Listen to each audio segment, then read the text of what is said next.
Hello bachcho, let's see that a question first. In a polygon, no three diagonals are concurrent. If the total number of points of intersection of diagonal interior to the polygon be 70, then the number of diagonals of the polygons is. So यहाँ पर देखिए हमें polygon के बारे में बात हो रही है कि एक पॉलीगॉन है, उसमें कोई भी तीन डायगोनल्स एक दूसरे के साथ कॉन्करेंट नहीं होंगे.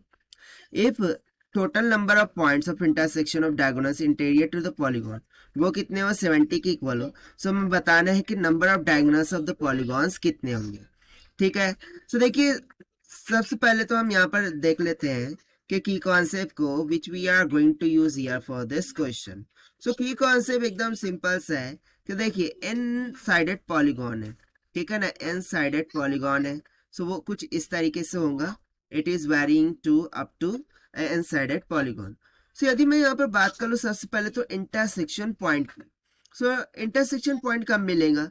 जब मैं इन दो वर्टाइसेस को जोड़ूंगा और इन दो वर्टाइसेस को जोड़ूंगा तो मुझे यहाँ पर क्या मिलेगा? एक इंटरसेक्शन पॉइंट मिलेगा. सो इससे क्या समझ में आ रहा है कि जब मैं 1 2 3 एंड 4 वर्टाइसेस को जोड़ रहा हूँ पॉलीगॉन की, सो मुझे क्या मिल रहा है? एक इंटरसेक्शन पॉइंट मिल रहा है. सो यहाँ से हम लिखेंगे कि जब हम 4 वर्टाइसेस लेंगे, ठीक है, when we connect the 4 vertices, यानी कि 4 vertices will gives 1 point of intersection.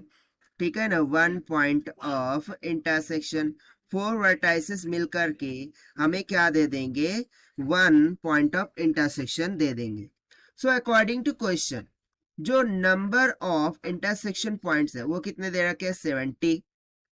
सो यदि मुझे 70 को इक्वेट कराना है, सो एन साइड है, ठीक है, एन साइड है यदि, सो ऑब्वियस सी बात है उसमें एन नंबर ऑफ वर्टाइसेस होंगे. सो उस एन नंबर ऑफ वर्टाइसेस में से मुझे 4 वर्टाइसेस सिलेक्ट करना है और ये मुझे क्या दे देंगे? The total number of intersection points that is 70. सो ये कंसेप्ट है यहाँ पर जो हमें यूज करना था. बस इसे सिंप्लीफाई कीजिए, आपको आंसर मिल जाएगा. अब यहाँ पर आप बोलेंगे n क्या है? सो n ये नंबर ऑफ वर्टाइसेस भी है और वहीं पर सेम क्या हो जाएंगे? डायगोनल्स ऑफ द पॉलीगॉन्स भी हो जाएंगे. ठीक है ना. सो चलिए स्टार्ट करते हैं हम इसको. सो देखिए NCR का फॉर्मूला हमने पढ़ रखा है. So here I am writing NCR. इसका फॉर्मूला होता है n factorial by n minus of r factorial into r factorial. So इस फॉर्मूले के अकॉर्डिंग इसको मैं ब्रेक करूं, सो ये हो जाएगा n factorial by n minus of 4 factorial into 4 factorial. और ये किसके इक्वल होगा? 70 के. सो इसको फर्दर हम सिंप्लीफाई करते हैं. सो यहाँ से n फैक्टोरियल को मैं क्या लिख सकता हूँ? n इंटू n माइनस का 1, n माइनस 2, n माइनस का 3 इंटू n माइनस का 4 factorial divided by n minus का 4 फैक्टोरियल मल्टीप्लाई बाय, और इधर क्या था? 4 फैक्टोरियल. ठीक. सो 4 फैक्टोरियल को हम एक काम करते हैं, उस साइड में लेके चले जाते हैं. किसके पास? 70 के पास. सो ये हो जाएगा 70 मल्टीप्लाई बाय 4 फैक्टोरियल को लिख सकते हैं 4 इंटू 3 इंटू 2 इंटू 1. ठीक है. सो यहाँ से देखिए n माइनस 4 फैक्टोरियल हो गया cancel. So this will become n minus of 1, n minus of 2, n minus of 3. This will be equals to, यदि मैं 70 को ब्रेक करूं, सो मैं 7 इंटू 10 लिख सकता हूँ multiply by 4 into 3 into 2 into 1. Further simplify करते हैं यहाँ से n minus of 1, n minus of 2, n minus of 3. This will be equals to, यदि मैं इन टर्म्स को रीअरेंज करूं, सो मैं इसको 8 इंटू 7 इंटू 6 इंटू 5 लिख सकता हूं. ठीक है ना. सो यहाँ पर आप क्लियरली देख सकते हैं कि इधर हमारे पास 1 2 3 एंड 4 इंटीजर्स हैं.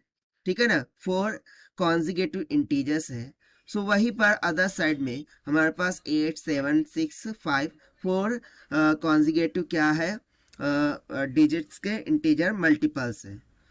यानी कि मैं यदि n का वैल्यू 8 कंसिडर करूं, सो n माइनस 1 7, 8 में से 1 गया 7, n माइनस 2 7, 8 में से 2 गया 6, 8 में से 3 गया 5. यानी कि आपको समझ में आ रहा है कि ये बेसिकली एक दूसरे को रिलेट कर रहे हैं कि फोर कॉन्जिगेटिव इंटीजर मल्टीपल्स है. So according to this, on comparing, I will get the value of n will be equals to how much? That is 8. So देखिए n की वैल्यू तो यहाँ से मिल गई, बट हमें फाइंड करना था the number of diagonals. So number of diagonals क्या होते हैं? सो यहाँ से हम लिखेंगे कि number of diagonals for the polygon that will be equals to, उसके लिए डायरेक्ट फॉर्मूला होता है n माइनस का 1/2 माइनस ऑफ n. सो बस इसमें हमें क्या करना होगा? वैल्यू सब्स्टिट्यूट करनी होगी. सो यहाँ से मैं बोल दूंगा कि number of diagonals that will be equals to, n कितना आया था? 8 माइनस का 1/2 माइनस में 8. So this is equals to 2 4 8, ये हो गया 4 मल्टीप्लाई बाय 7 माइनस 8, 4 7 28 माइनस का 8. So it will comes out equals to 20. So यही हो जाएगा हमारा आंसर जो कि हमने सॉल्व किया by using the concept of four vertices will gives the one point of intersection concept से. Now let us take the option. तो option B will become correct. So this is the required solution. I hope you understood well. Best of luck. Thank you.